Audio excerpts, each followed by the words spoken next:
ხობში ახლად გახსნილმა კლინიკამ უკვე ფუნქციონირება სრული დატვირთვით დაიწყო. იგი ჯანდაცვის მინისტრის მოადგილემ დაათვალიერა. უფრო ვრცლად ამის შესახებ ჩვენი სიუჟეტიდან შეიტყობთ. ხობის მოსახლეობას 15 საწოლიანი შერეულ პროფილიანი საავადმყოფო უკვე ემსახურება. კლინიკა პირველ ქართულ ჰოსპიტალურ ქსელს ეკუთვნის და მის მართვას კომპანია ქართული ჰოსპიტალი ახორციელებს. საავადმყოფო რამდენიმე კვირის წინ საქართველოს პრეზიდენტმა გახსნა, თუმცა კლინიკამ სრული დატვირთვით ფუნქციონირება მხოლოდ ორშაბათიდან დაიწყო. საავადმყოფო შრომის ჯანმრთელობისა და სოციალური დაცვის მინისტრის მოადგილემ მიხეილ დოლიძემ ადგილობრივი ხელისუფლების წარმომადგენლებთან ერთად დაათვალიერა, თუ რატომ არ ხდებოდა საავადმყოფოში პრეზენტაციის მომდევნო დღეებში პაციენტების მიღება მინისტრის მოადგილე ასე ხსნის. იმ ადამიანს, რომელსაც როდესმე ან როგორც პაციენტს, ან როგორც თანამშრომელს, ან როგორც ნებისმიერ ვინმეს რამე შეხება სამედიცინო სფეროსთან ქონია, ესეთმა ადამიანმა კარგად იცის, რომ ახალი საავადმყოფოს ამუშავება არ ხდება ერთი ტაშის შემოკვრით. იმ პერიოდში, როდესაც ბატონმა პრეზიდენტმა ეს საავადმყოფო გახსნა, საავადმყოფო იყო დასრულებული, აღჭურვილი, მათ შორის ადამიანური რესურსითაც, მაგრამ თუნდაც ის უნარჩვევები, რომ მოსახლეობამ დაიწყოს ამ ცენტრში მოსვლა, მოიწყოს გარკვეულ დროს. სამედიცინო დაწესებულება თანამედროვე სტანდარტების შესაბამისია. მინისტრის მოადგილის მტკიცებით კლინიკაში ადგილობრივ მოსახლეობას სხვადასხვა სახის სამედიცინო მომსახურება გაეწევათ. ხობის ახალგახსნილ საავადმყოფოში პირველი ახალშობილიც დაიბადა. მას მინისტრის მოადგილემ და კომპანია ქართული ჰოსპიტალის დამფუძნებლებმა საჩუქრად 500 ლარი გადასცეს. ძალიან სასიამოვნო სიურპრიზი იყო. მივიღეთ საქართველოს ჯანდაცვის სამინისტროდან საჩუქარი 500 ლარის ოდენობით, ასევე სხვა საჩუქრები მიიღო ანასტასიამ. ძალიან კმაყოფილები ვართ, ძალიან თბილი და კომფორტული გარემო დაგხვდა. კლინიკაში სამედიცინო პერსონალის ტესტირება გადამზადების პროცესი მიმდინარეობს. ადგილობრივ მედპერსონალს მას კომპანია ქართული ჰოსპიტალი უტარებს. პირველ რიგში მოხდება ბექთენთა გადამზადება, ეს მოიცავს ტესტირებას და შემდგომ ტესტირების შედეგად გადამზადების გამოვლენას იმ საჭიროების რაც არის. შემდგომი ეტაპი იქნება ექიმთა გადამზადება, მათი დახელოვნება, რათა სამედიცინო კოლექტივი იყოს სრულიად მზად თანამედროვე ახალი ეფექტური მართვისთვის კლინიკის და ოპერირებისთვის. პირველად გავიარე ტესტირება, ასე თუ ისე ეს საკითხები შეეხებოდა ზოგად სფეროს, ჩემთვის ძალიან ისე სირთულე არ წარმოადგენს, შეძლების დაგვარად გავეცი პასუხი და ველოდები შეფასებას. კომპანია ქართული ჰოსპიტალის დამფუძნებლები ამბობენ, რომ საჭიროების შემთხვევაში შესაძლოა საავადმყოფოს გაფართოება მოხდეს. კოლხური კულტურის მემკვიდრეობის დაცვის დღეები ხობშიც აღინიშნება. ამ დღეებთან დაკავშირებით მთელი რიგი ღონისძიებები გაიმართა, რომელშიც კულტურული და საგანმანათლებლო დაწესებულებები აქტიურად ჩაერთო. კვირაულის ფარგლებში საჯარო სკოლებში გამოფენა მოეწყო სახელწოდებით ქართული მემკვიდრეობა ჩემი სიამაყეა. ახალგაზრდებმა ორი ისტორიული ძეგლი ხელმძღვანელებისგან გაწმინდეს. გაიმართა კონფერენცია, რომელიც 2010 წელს ხობში ჩატარებულ არქეოლოგიური გათხრების შედეგებს მიეძღვნა.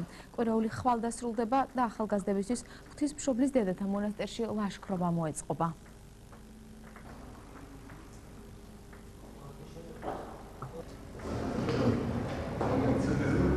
ქართველ ხალხს საამაყო კულტურული მემკვიდრეობა აქვს. ამ მემკვიდრეობას ქართველი ხალხი რუგუნებით უვლიდა და სწორედ ამიტომაც მოაღწია ჩვენამდე ამ შესანიშნავმა ისტორიულმა ძეგლებმა.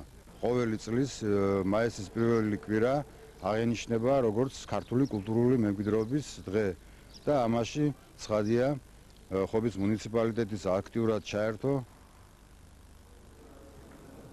ხობში ძუკულოლო სახელობის ქართული ხალხური სიმღერის მუზეუმში ღონისძიება სახელწოდებით ჩვენი კუთხის საგანძური გაიმართა. მასში მუზეუმთან არსებული ბავშვთა და უფროს თაობათა ფოლკლორული ანსამბლები მონაწილეობდნენ. მონაწილეებმა კონფერენციის სახით ისტორიული მასალები ძველ მეგრულ სიმღერებზე წარმოადგინეს. ღონისძიებაზე განიხილეს მეგრული სიმღერების ხასიათი და ფოლკლორული ნამუშევრები.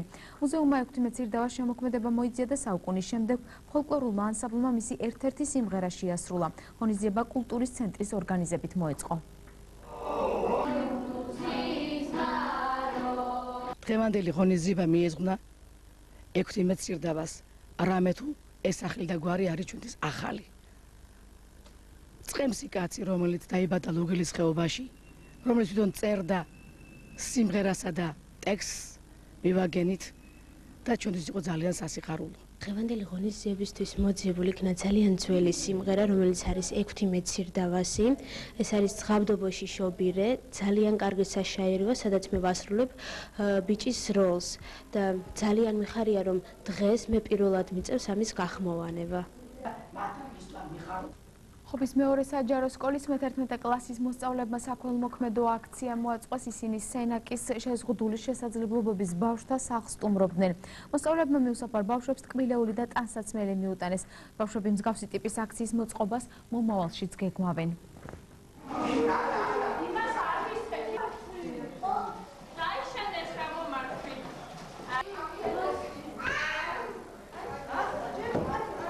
ხშირად მოდიან ხოლმე ჩვენს ბავშვებთან სტუმრები, რაც ძალიან სასიამოვნოა, ბუნებრივია.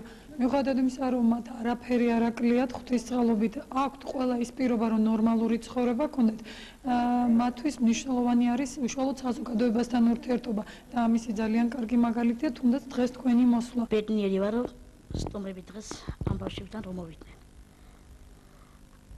ყოველთვის უხარიათ ამ ბავშვებს სტუმრების მოსვლა. ამებისთვის არის ყველაზე დიდი ბედნიერება. და ეს ხობიდან რო არიან ჩამოსულები, მაშინაც კიდე იყვნენ ჩვენთან ჩამოსულები. ამიტომ ყოველთვის უხარიათ, ყოველთვის გვითხოვენ გულს და გვიხალისებენ სიყვარულს და სიხარულს. ასეთი აქციები ძალიან მნიშვნელოვანია. ამ ადამიანებმა უნდა იგრძნონ, რომ ისინი მნიშვნელოვანი არიან საზოგადოებისთვის. ჩვენ დავინახეთ თუ როგორ უხარიათ მათ ჩვენთან ურთიერთობა და ამიტომაც სავალდებულოა ვფიქრობ საზოგადოებისგან ყურადღების გამოჩენა და ჩვენს ამ აქციას დღეს ვფიქრობ, რომ ნებისმიერმა ადამიანმა უნდა მიბაძოს და ისინი უნდა მიხვდნენ, რომ ისინი საჭირონი არიან ამ ადამიანებისთვის და ეს ადამიანებიც საჭირონი არიან ჩვენი საზოგადოებისთვის.